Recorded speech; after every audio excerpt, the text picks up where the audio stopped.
Good morning, everybody. Hi, it's Thursday again.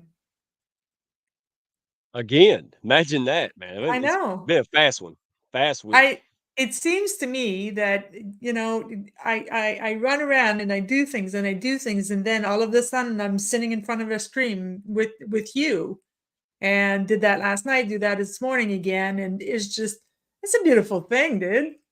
How are you? It it is. Oh, I am doing great. I mean, we just the guests that we get on our show just keep going up and up. It's It's amazing, isn't it? fantastic. Yeah, that Yeah. show last night was fantastic. He's such a Oh my great guy, gosh. right? Such a great guy. Yeah. He's my kinda guy, cutting gas caps off of, gas tanks off of cars and then turns around and builds a business, and I knew it. Here's what's funny, I didn't even know I was like, blue collar backers. He's been in the house for 2 months, and I'm just now like, "Oh, that's the" he's on the Discovery Channel, right? So, man, and saying that, you got a rock star today. I I can't wait. I won't do. introduce her. Won't introduce her. I tell you what I'll do, I'll behave Thank and, you, sir. set a good tone because nobody's in here, and that's what she'll find out. I'm only up here to get that kind of 1 or 2 minute buffer, so when people Yes, come in, they see the exactly. goodness. I'm Exactly. the opening act. Alright, well, young lady, hey, I appreciate you, what you do for the hounds and so many people. You are a Ditto. rock star, and thank you for what you do in the Thank wheelhouse you, for us. hon. Thank you, Amazing hon. leadership, and, I'll quit singing your praises and let you go ahead and rock on. How about that? We'll call in the hounds too. Hey, let's roll the intro, dude. You got it. My pleasure. Business is no longer only about products and services.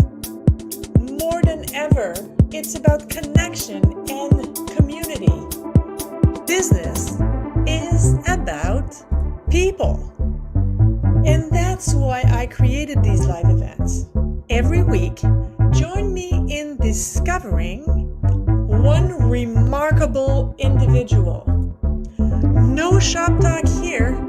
It's about who they are and not what they do. My name is Isabel Fortin, and welcome to People, Passion, and Purpose.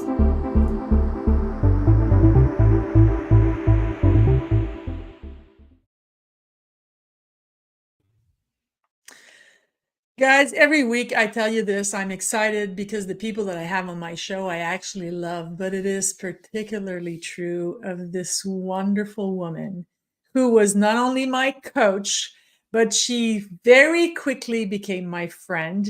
And I love her in both of these roles in my life. Please welcome Andrea Sampson. Hi, Andrea. Hello, Isabel. I am so excited to be here with you to see your progress. I mean, my God, when we started, what, a year and a half, 2 years ago? I don't even remember. It's been a while. Yeah, Um, 2021, October 2021. so crazy. And look at us. Like you were at that point just trying to decide what you were going to do. And It look was at a you. long road. Yeah. Well, I mean, yes and no. 2021 was, look, everybody was in a place of, I don't know what the heck I'm going to be doing in my life. So I'd say, you had a pretty quick turnaround of figuring it out. And congrats. Like, look at the success that Thank you've created in such a short time. thank you. Well, I am on LinkedIn. It is all because of you. I was like everybody else. I thought LinkedIn was just a way to find a job, and I wasn't looking for a job. And I had 43 connections, I think, the first time you spoke to me about LinkedIn. And you were at 40,000 and you've grown 100,000 followers since that day. That is insane to me. That's insane. But I know how much work you put in. I know this is not luck. I know that. But it was great. And you were so crucial, so pivotal in my life, in my professional life, but in my personal life too, Andrea, because it was lost. I didn't know what I was going to do. I didn't know my ass from my elbow anymore.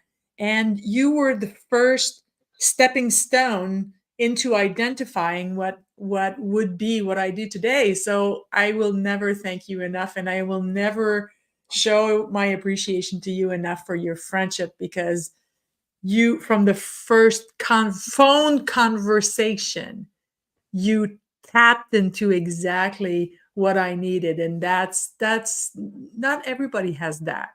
You're very, very, very special to me, and you're very special, period. Thank you. Thank you. I feel much the same about you. Watching your progress has been really quite a privilege. And I think that when I think back to that very first phone call, and there were so many synchronicities between you and I, which I think was, this is the way the universe works, right? It brings Yes. the right people to you at the right times. Yes. And I think that, in that moment, you were searching and I was in transition myself. Like I had, Mhm. as I had just bought out my business partner. We had watched our entire business implode because of the pandemic. And we were rebuilding. I was in a place of where from here. And so were you, as you Yeah. were exiting from your business. And so we found this common ground. And I mean, I was still doing the work that I had been doing all along, but the business was in that place of Yeah. transition. And, since that time, as we've really sort of stepped into the area of thought leadership and what it means to be a thought leader. And that was much of the work that you and I did together, of like really establishing you in that role of a thought leader. Yeah, and I wasn't an easy client to deal with, and you did it with such brilliance. Seriously, I know myself. I'm not an easy person to deal with. I mean, I'm not unpleasant, but I'm not easy to deal with, and I can be moody. And if I buck up on something, it's, the end is not near. But you were so tactful, and anyway. So I will never praise what you did and how you did it enough. And I speak about you all of the time, and that will never stop. Thank you, thank you. Well, I think my observation of you, is not that you were difficult, but that you were actually, and what again, I think we're all mirrors for each other. I think that's really, really important. Is that you were in a place of not knowing, and it was an Yeah. uncomfortable place for you. Yeah. As it is for most of us. Yes. And so when we are in those places where we feel out of control, where we feel that we don't know where we're going, we do get defensive. We do get a little lost, quite frankly. And my job as your coach, and when I'm in these roles of helping somebody through that uncomfortable stage, is to hold the space so that you can step into it, to keep showing you that there is a path in front of you, but you have to be the one who takes the path. And Yeah. that was the challenge. And you did. And not everyone does, but you did. Yeah. Well, if you're going to hire a professional, then be coachable, Yeah. right? Yeah. It's Exactly. okay to be in your resistance. It's okay to have a human reaction. It's okay to, especially if you hired the right person for you, which I obviously did, that understands how you vibe and how you think and how you resonate and when to push and when to lay off a little bit. And I remember, and I absolutely want to share that story because it is such a testament to who you are. But I remember I had been working and working and working, and I felt hopeless. I felt like I was never going to find my path. I was never going to find my way. And I had to deliver you the speech that I had been working on, and you said, okay, so go ahead. And I was so not ready for it. Like I was overwhelmed with a sense of panic, which is not a feeling I often get. I tend to have a little bit more of a controlled demeanor, and I panicked, and I was freaking out. And right away you saw it. You recognized that in me, and you said, Isabel, let's stop this. Let's schedule another meeting, and let's do that. Let's, take the time to settle. And that's exactly what I needed at that moment. But not everybody has the ability to see that and to say, hey, this is not the right time to push. And I find that often coaches are like, all right, let's go, push through, push through. Yeah. The best way out is through. Yeah, but sometimes you need a step back. And Well, sometimes I was just go ahead. yeah, I was going to say, like, the thing about that, I work with so many people who are in that state of transition. And, so many of them are already very successful. And Mm, when you get to that place where you are now growing, and for many of us of a certain age, growth is something that we did when we were younger, and we get to a plateau and we get comfortable. And, suddenly we find ourselves having to grow, maybe because you've changed careers or you've made a conscious choice, or maybe you haven't made a conscious choice, but the choice has been made for you. And now you have to grow, like, because that's what happens if we don't listen to the signs we're getting. It'll get the decisions will get made for us. So in those moments where you are in that state of discomfort, if I, as your coach, am not listening intently, am not feeling into where you are, I can put you into a state of panic. mm-hmm, And that's not good, because what that's going to do is a setback. mm, And my job is to hold the space for you, and I'm a communications coach, right? And so and that I go beyond communications, like, even though, yes, that is my main area, but what I've learned over the many years is that when we start talking about your story is you. And we get defined by the stories we tell ourselves, right? So what story, in the moment for you, and when we got to that point where you were like, I can't do this, why? Because you were telling a story that was challenging who you were. yeah. I was pushing you. And if you recall the story we were working on, I resisted. you did not want to tell that story No. because it was revealing Yeah. who you had identified as being and who you were leaving behind. So I knew you had to get there. So if I'd pushed you, and I could have said, just say it out loud. What would have happened is it would have created trauma for you, and we Yeah. would have gone backwards and not forwards. So Yeah. instead, I knew. And so, I do this with my clients. It's the feeling into it, not the prescriptive, here's what you now need to do. And I work with so many A-type personalities where they're like, just tell me what to do. And I can be A-type myself, but I step back and I go, you know what? We're just going to feel this right now. And it makes people so uncomfortable. And that's what and I know you are a feeling person, but in that moment, you did not want to feel. No. No. And it was um and I'm gonna go for it, and I'm gonna come back, but you've opened the door, and I don't mind sharing it now. I don't mind it anymore. Um, the story that you were encouraging me, because I never felt pushed. The story that you were encouraging me to share was the story about my mother's death when I was 5. And now, fast forward from October of 2021 to March of 2024, I just recently, actually yesterday, finished a chapter in the book, a collaborative book, and that's exactly the story that I share. Mm. And none of this none of this happens without Andrea in my life, because you opened that door. And I remember you were so tactful, because I had shared a story, like in the original speech that I was working on. I had shared a story about my dog, and something that had happened with him, that cold winter. And instead of saying, well, that's not the story you should tell, you went about it the other way. You said, the story works, Isabel. It works. It goes to your point. It's a good story. It works in what you're trying to convey. I think it would be better with that. And by being so tactful, for me, that was just an invitation.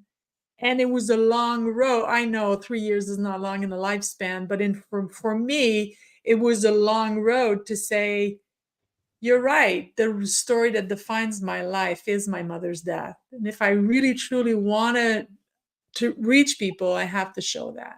And that's what I did. And that's, again, all because of you. And I don't want to, if you have something to add, go ahead. But Oh, no, go ahead. I do, thank you. I do want to start this interview because we're 15 minutes in. Yeah, yeah. I never let my guests talk so much about business, but it was crucial and so important for me to pay tribute to what you did in my life, both personal and professional. So for me, there was no way around that part. So my first question, Andrea, is always the same one for every guest: dead or alive, which person in your life that you actually knew has had the most most influence on you, and why? You know, I two people come to mind. So one is my mom, and the other one is her sister, my aunt. And I've had the benefit of being around very strong women all of my life. My family, there were a lot of women in my life, and they were all very strong. And my mother was such an influence for me. She, I think both negative and positive, quite frankly. I loved her dearly. She died in 22, and it was difficult. Yeah. Of course, mother dying is always difficult, but I think what happened for me in watching her die and seeing that was I started to understand the influence she had had on me. And what I saw was that she gave me the ability to see myself bigger than I was. She always said to me, there is no such thing as impossible. You can do anything you want. And she always said to me, don't think that you have to do it the way everybody else does. And I was always a rebel. If somebody told me I couldn't do something, I showed them I could do it. Um, and that was both a help and a hindrance, because I had a therapist once who used this term with me, which was helpful to helpless. And now I understand it, right? That skill, that knowledge of you can do anything was really helpful. And especially because I had a very difficult childhood. And so I needed that reassurance. But at some point it becomes useless. It's useful to useless. And that was the thing that happened, was I started to understand that was holding me back, because I could do things the way other people do it, as well as finding my own way. And so it was really, really important. And the other person was my aunt Edith, who's still alive and who I love dearly. But she was the first woman that I saw growing up who had a career. She worked in PR, and this would have been in the 70s. And she, to me, of course, as a young girl, now I grew up in Halifax, Nova Scotia, small city, but my family was from Cape Breton. And so I spent a lot of my time in very small communities. And my aunt, had this job. She actually was I don't actually, today I couldn't tell you what her job was, but it seemed like she was some sort of a promotional or PR agent for the Blue Nose. She worked, and so she had this job of promoting the Blue Nose, and she was going all over the place, and she was on planes, and she was, it seemed this glamorous life. And I remember thinking, wow, women can do that. Because at the time, I mean, you and I are a similar age. Yeah. Think back in those days, what did women do? They were teachers, they were nurses, Or secretaries. or secretaries, and that was kind of what was open to you. Yeah. And for me to see this, this beautiful woman who had taken life by storm and who was living by her own terms. And, she was a single mom as well. She had been married and divorced, and she had a young son. And I just remember thinking, wow, that's possible for me. And so really, really inspired, with my mom telling me I could do anything, and then having this role model of my aunt who, was actually this just a couple of years older than my oldest sister, because there's quite a large age gap between me and my oldest sister. So it was very influential, and that really became for me a North Star of who I wanted to be.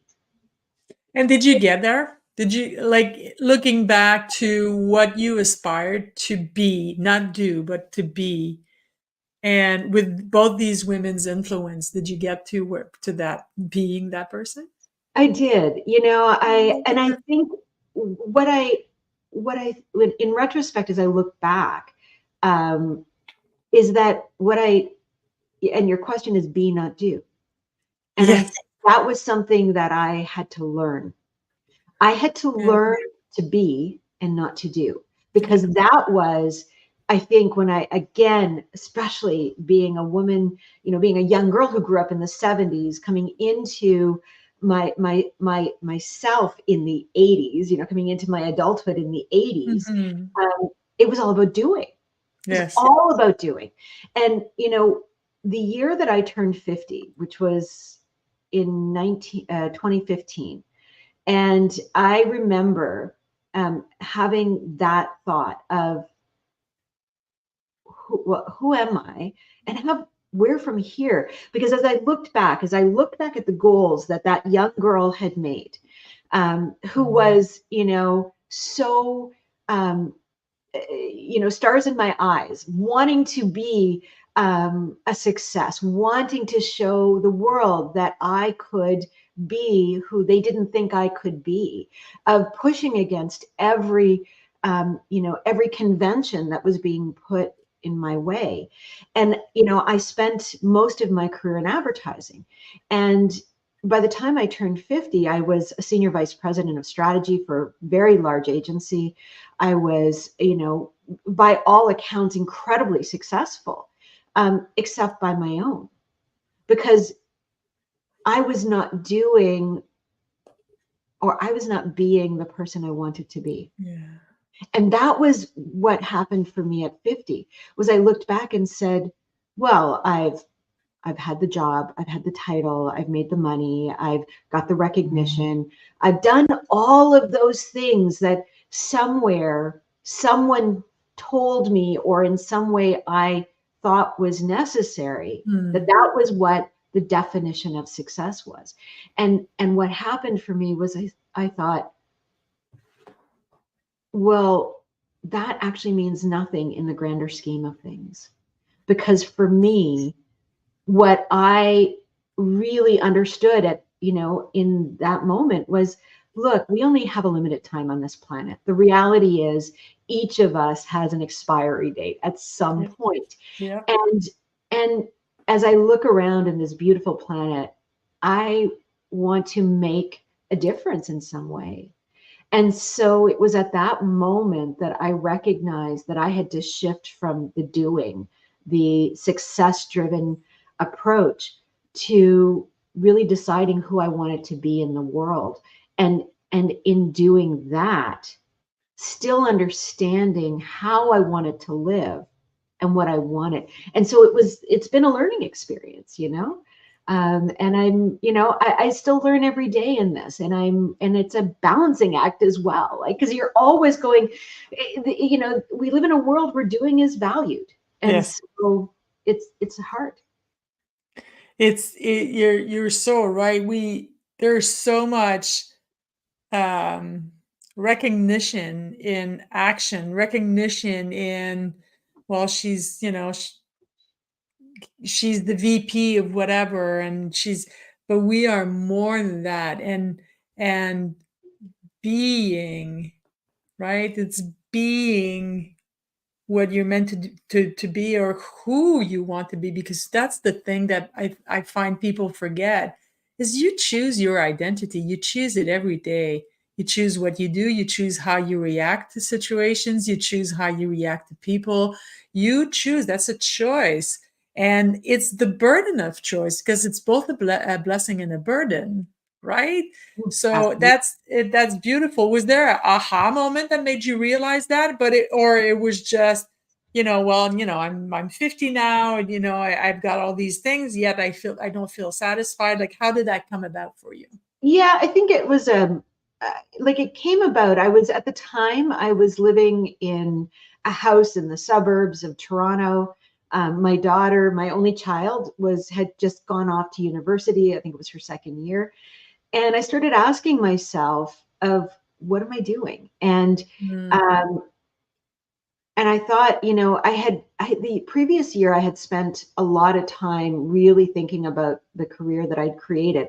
And I was deeply unhappy. I mm, really did not enjoy it. And I always like to say, I had a moment, I think, in my career in advertising where I looked around and I recognized that when I went into advertising, I had thought that I could, use my desire to make a difference in the world with this incredible medium. I mean, let's face it, it's very, very influential.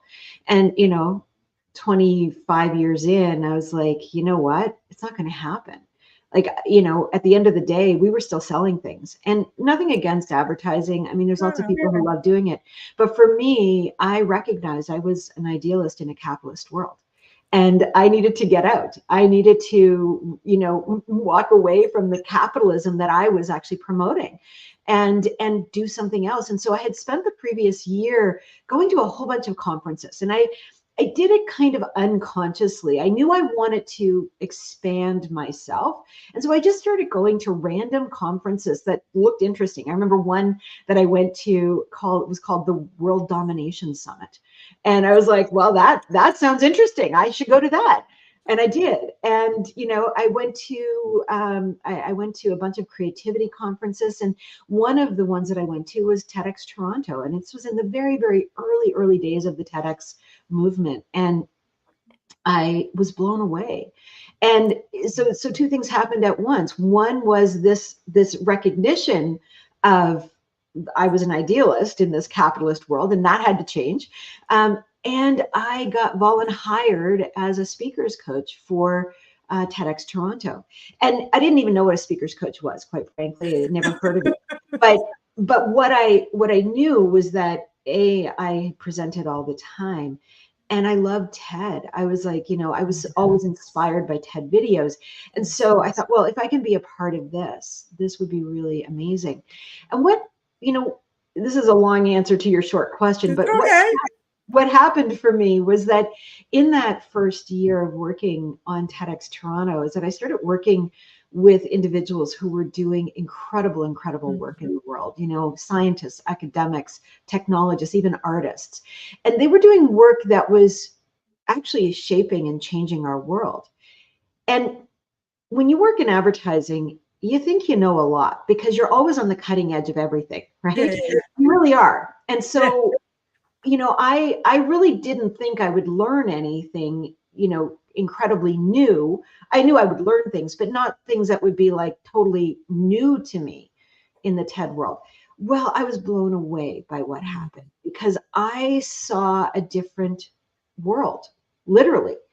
Because again, when we think about the world we live in, it's shaped by the stories that we tell, but shaped by the stories that we're told. And yes. so where do we get our stories? Well, you open a newspaper, you turn on CNN, you go to YouTube, you go wherever you go, you're being told a story about the world you live in. And usually the story we're being told is not a good one, No. right? And here I was working with the people who were actually doing the work and creating a new world, a world that I actually had no access to because I was living in the world of media, which was telling Mhm. me the world was going to hell in a handbasket. And yet I had the proof with the people I was working with that it wasn't. And not only that it wasn't, that there was so much good happening in the world that I didn't even know about, that I knew I had to change that. And so for me, this realization was it was part of the TED world of like, holy cow, these are amazing people doing amazing things and no one knows about it. And they're not going to tell anyone because they're so busy doing the work. They don't have time to tell anyone. And if they do, no one understands them because they speak, quite frankly, a different language than most of us. They speak tech or they speak science or they speak academic. And so, and then I learned that I had the skill I didn't know I had, which was being able to translate for them. And so that gave me a little inkling. It started to go, I wonder.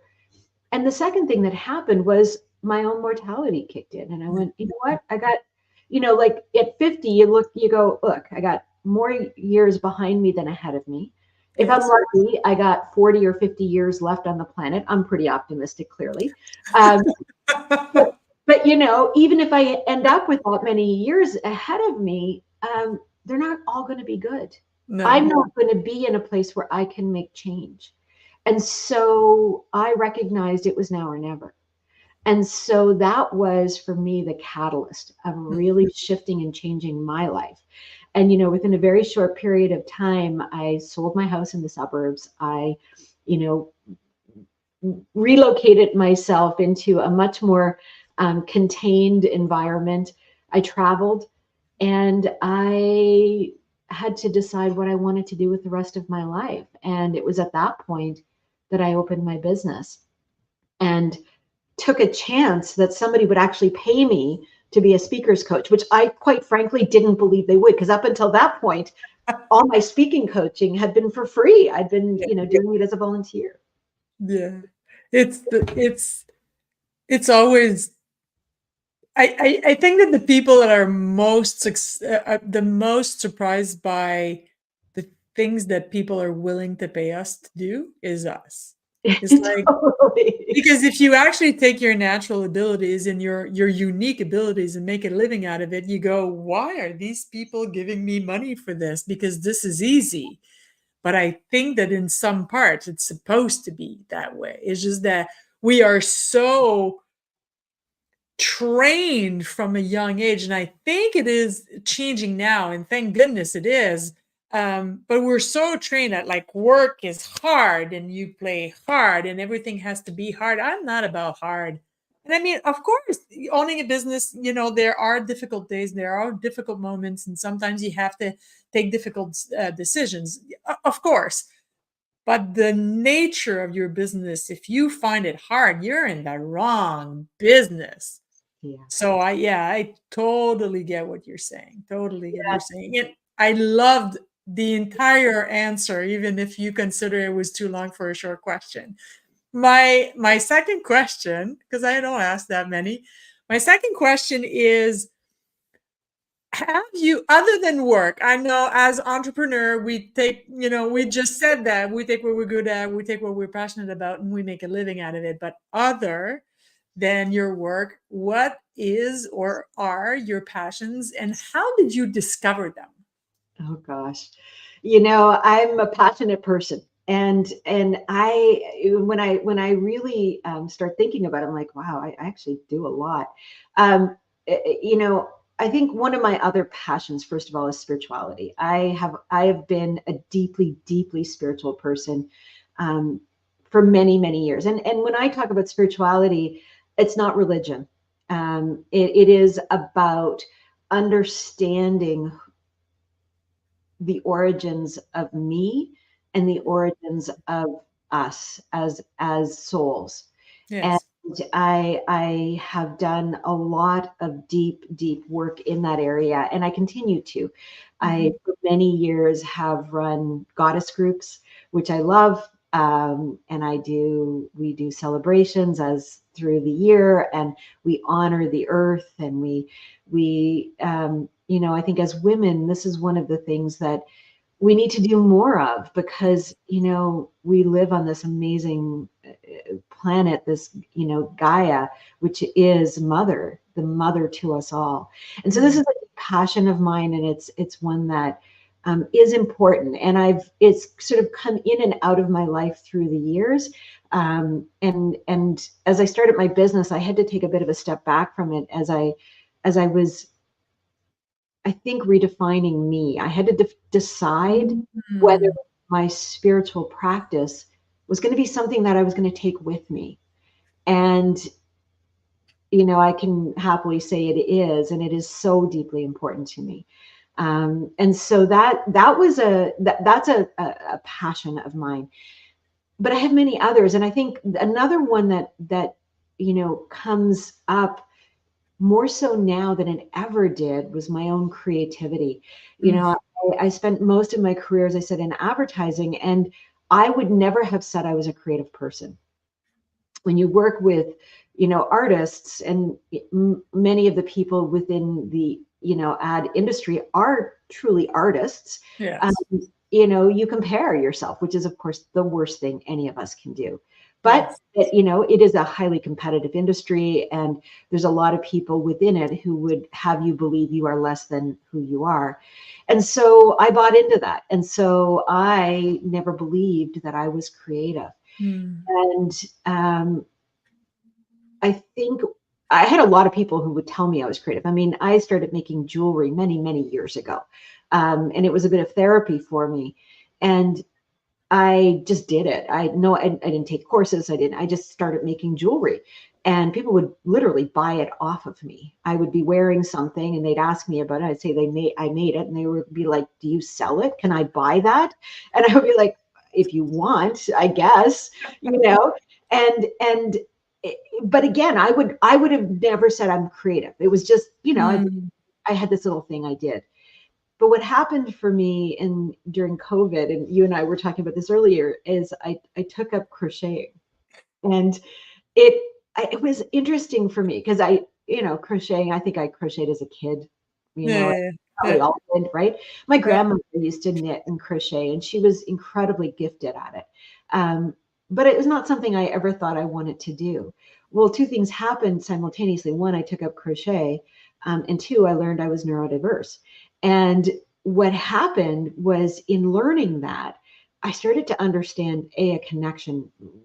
When you are crocheting, there's a hand movement that happens. And as a neurodiverse person, part of what happens is you have a lot of energy in your body that needs to move through. And so we'll often see, autistic people sort of shaking their hands. Well, Yeah. that's what's called stimming. And crochet is actually a socially acceptable way to stim. And so I was like, huh, well, that's interesting, isn't it? But at the same time, this creativity really started flowing through me, and it Yes. opened up another world for me. And I mean, I am like totally addicted to crochet. Like anything I do in my life, I cannot do it in a small way. So I do have a yarn room. I will admit it. Uh, and I have far too many crochet garments to even talk about. I do need to open a store because it's getting a little out of hand. I'm not going to, but I've really tapped into my inner creativity, and that is a real passion. So, spirituality, creativity, and I think many more things will come from that, because um, it is something that really helps me to Mm. see myself as a whole person, and not as just this person who shows up and, can be smart or can be helpful. It just lets me be me. And that's so important. It's so important to find something, regardless of what it is, that connects us to our joy and connects us to our inner world and you and I, we shared a crochet thing. For me, yes, creativity is extremely important, and I hone into my creativity, and I've always had, well, maybe less in the military, but after that, um, for me, crocheting gives me the result of my work right now. And I am so extremely result oriented. And Yes. in this shifting my career, building something from the ground up and not seeing instant result, because we don't, that's the truth. Um, it was satisfying my brain, right? It was satisfying my brain to say, you took yarn, you did stuff with your hand, and now it's a toque. And I was like, now have a toque. So yeah, but creativity, and we need these moments in our lives where we are just in, I call that being in the flow. We're Yes. just in the flow. We're just being.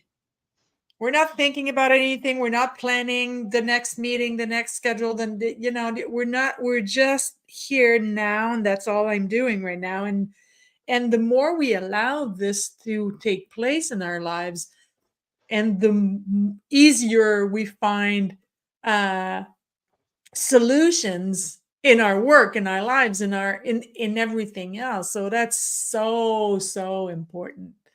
And going back to your spirituality, of course, no, spirituality and religions are two different things. But I think that more and more, anyways, maybe that's just because that's the way I am, so that's what I attract. But I meet more and more people who actually run their business with their beliefs and their values and their spiritual lives in mind. Mhm. Because when you tap into that, you can't get out of it anymore. Mhm. So that's so important. Well, I I think have, that, go ahead. yeah, I think that, one of the things again is being, when we combine, um, you know, these parts of our lives, right? Our business life and our personal life, our spiritual life, what we do is we show up as a whole person. Yes. And we're not trying to hide, like, and I never did, like, even in advertising, people would come, I always had people in my office. Why? I had a deck of tarot cards sitting on my desk all the time. People would be coming in to draw a card, and these were people who would never, like, they were like, they'd come in and they'd be like, oh, you have tarot cards, and they'd be a little afraid, and I'd be like, yeah, sure. You want to draw a card? Oh my God. Well, like, will it tell me something bad? I'm like, no. I mean, it might tell you that you've got some bad energies around you, but it's not going to tell you you're going to die, and I would explain to people what tarot is. And it's a divination system that just reads energies as they are right now. And so, you can change it. You've got free will. We always have free will. So Yes. what it's doing is it's giving you a little bit of a foresight into where you're going. And if you don't like where you're going, you should probably change that. Change it. Yeah. You know? Exactly. Change it. It's never too late. Exactly. I started this show, Andrea, because in my LinkedIn journey, I obviously have met people from all over the world, from all walks of life, entrepreneurs, employees, people with a lot of, a lot of heart-centered people. And the question that gets to be asked or sneak in the conversation within the first 5 minutes has to do with purpose.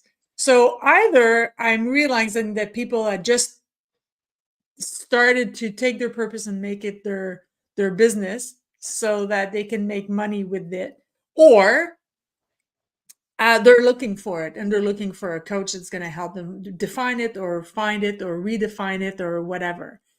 So that's how I came up with this live podcast every week, because I think that all of heart-centered people that I know, you being one of them, obviously, need to know what our purpose is. So my question is, have you found your life's purpose? And if so, how? Yeah, I think I have. I mean, look, we never really know these things because, we're still living and we're still working on them. But, for me, I think the thing and it goes back to that moment in when I turned 50 of, like, really understanding that I wanted to contribute to creating a better future. And that was for me really, really clear that, I recognized that, um, we are at a pivotal time in the evolution of humanity right now. And because of that, there are a lot of really important people who are doing important work in this world. And I wanted to contribute to that work. And I wanted to, in some way, add my own mark to that. And so for me, I do what I do. I am who I am because what I want to be able to do is to create a collection of voices that are creating the future, because that's what we're doing, right? Yes. Every one of us is in some way contributing, either negatively or positively, to the future that we will have. But we're doing it often by default because we don't know that we're doing that. We think our voice makes no difference. We hear that, oh, every voice makes a difference. Well, for me, I've really understood that on a whole different level, because Mm. now what I can see is I work with such incredibly smart people, and everything from quantum physicists to roboticists to people who are working on some of the world's biggest problems, and I got to see how they became who they are. The Mm. way that they became who they are is somebody else influenced them.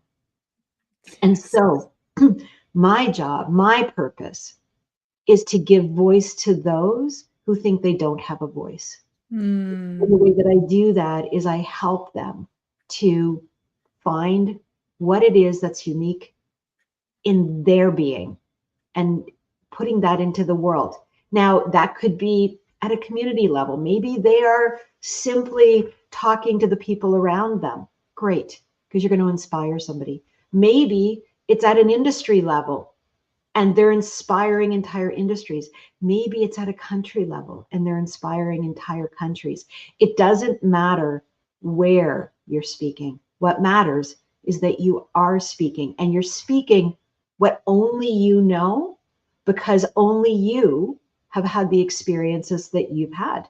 Now, you might be an expert, maybe you are a quantum physicist, but the way that you see quantum physics is going to be different from every other quantum physicist out there because of your background. Maybe you grew up on the wrong side of the tracks. Maybe your parents died when you were young. Maybe you were born with a silver spoon in your mouth and you had to learn how everybody else. Doesn't matter. The thing is, the way you come at it is different from anyone else. And because of that, you're making what it is you do accessible to more people, Mm. which will inspire those people to find their message. And together, we're now creating a possible future, not somebody else's preferred future. It's I remember one of the first times that we worked together, and that resonated with me, and that is still something that I apply today. Is I said, "Yeah, but Andrea, I was talking about, I can't even remember what I was talking about, but I said, "Yeah, but Andrea, there are literally thousands, hundreds of thousands of books on this subject." And you looked at me in the camera like this and you said, "But none of them are written by you." And I thought, "Yeah, because you are right. You were right. You're right now. Because you can read a book on the same subject from 10 or 20 different authors, and you're going to draw something from each and every one of these books because they are not written the same way. They are not, the language changes, the intention changes. And it is, we do connect with the intentions of the author when we read something. So is your cat playing tricks on you? You know what? I just got a message that my battery is about to die on my Mac, and I'm like, Oh wait a my minute, God. why is it Take not your plugged in? time. I Take your think time. Hey, there we Mike, go. while Andrea is looking for her thing, Mike, put the question on the there's a question from the audience. Exactly. From Samuel. And earlier I wasn't paying it. Well, I was paying attention, but I wasn't looking at you because I was reading the question.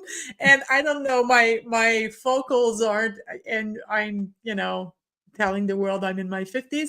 My focal wasn't well adjusted, so it took longer to read. And Mike is literally texting me in the chat, pay attention. She's talking. So, question for Andrea: what is one thing that you have seen in a lot of people that requires change? Well, first of all, Samuel, thank you for being here. Thank you for your question. Andrea? You know what? And I think the thing that I see in a lot of people that requires change is that they don't believe in themselves. You Oh, know, beautiful.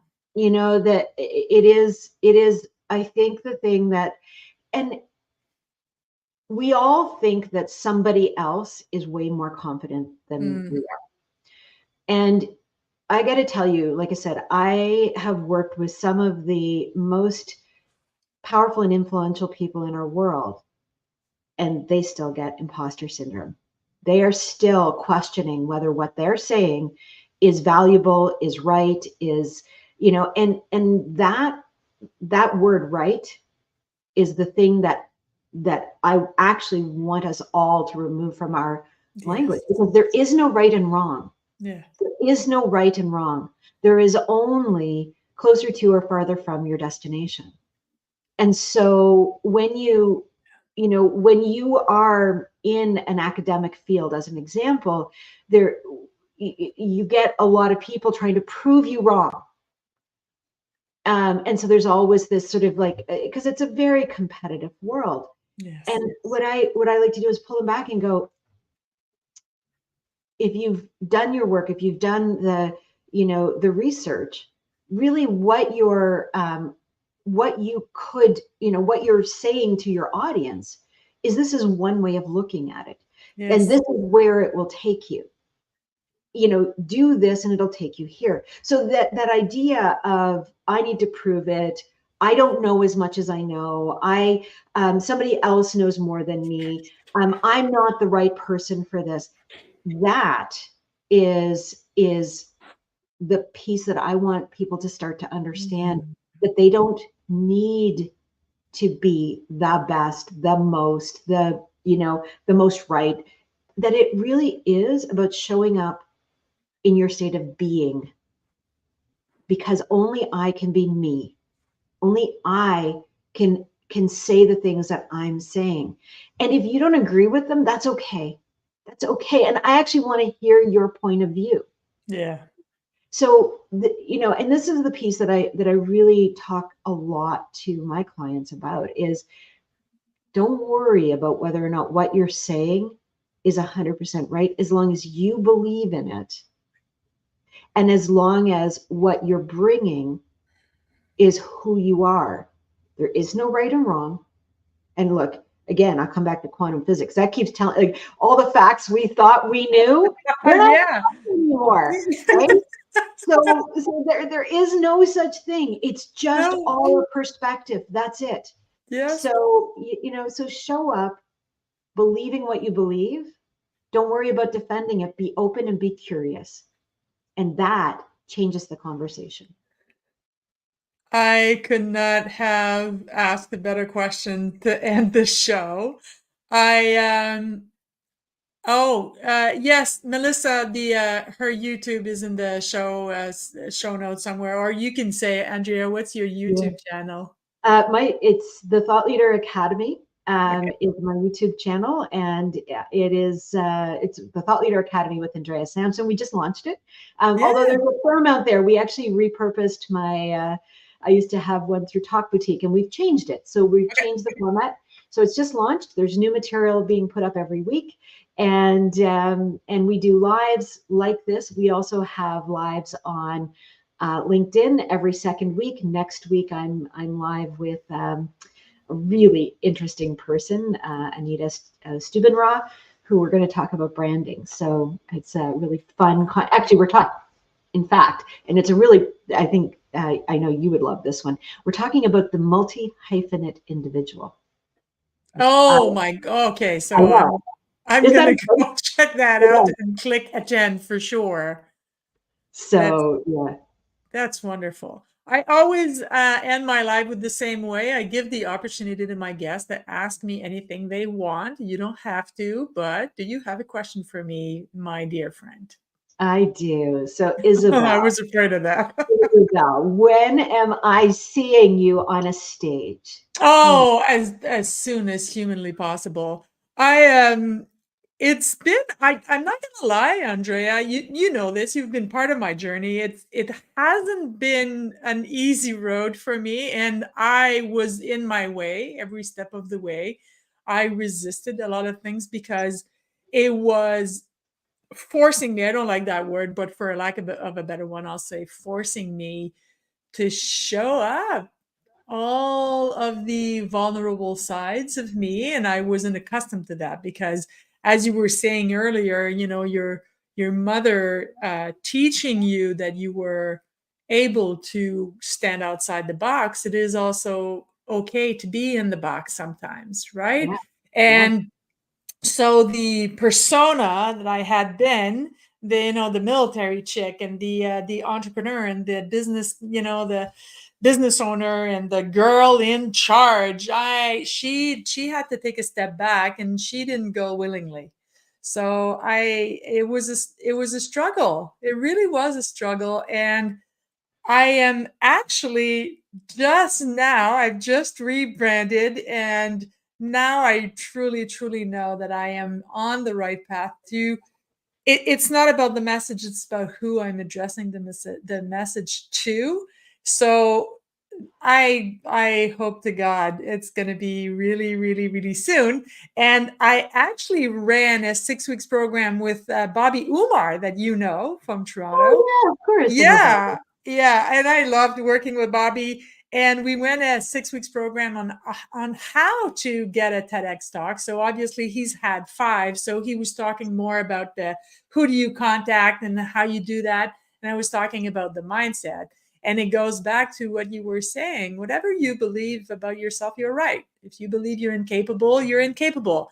If you believe you have no value to add to the world, it's sad, but you're right, because as soon as you change your mindset and you see that you do have value, and that your perspective is completely different from the other 8 billion people on this planet, and that even if your message is the same as your neighbor's message, the way that you're going to share it with the world has value, and some people are going to connect with that and not connect with the neighbors. When you understand that, then you know that your voice matters. Mhm. So it was a long, long, long road. And I am working extremely hard on giving myself grace. I'm good at giving other people grace, a little bit less at giving myself grace. And I hope that I'm going to be on stage really soon, because that was our first conversation, Andrea. I belong on stage. Yes, That's yes, where you I do. belong. That is where I excel. And I did an interview where I was the guest, and the person asked me, so 10 people or 1,000 per people, and I said, well, for 10 people, I do an okay job. For 1,000, I will be exceptional, because it feeds me, Of course. right? Yeah, of course. So, and as soon as I have to get ready for my first TEDx, I'm calling you so that I And can, you know where to find me. yeah, so I can work at it and get my message as effective and as unique, because I know that that's what you bring, that you're going to tap into and make me make me tap into my unique abilities and to show it to the world. And you started that journey with me, and you're going to be there till the finish line, man.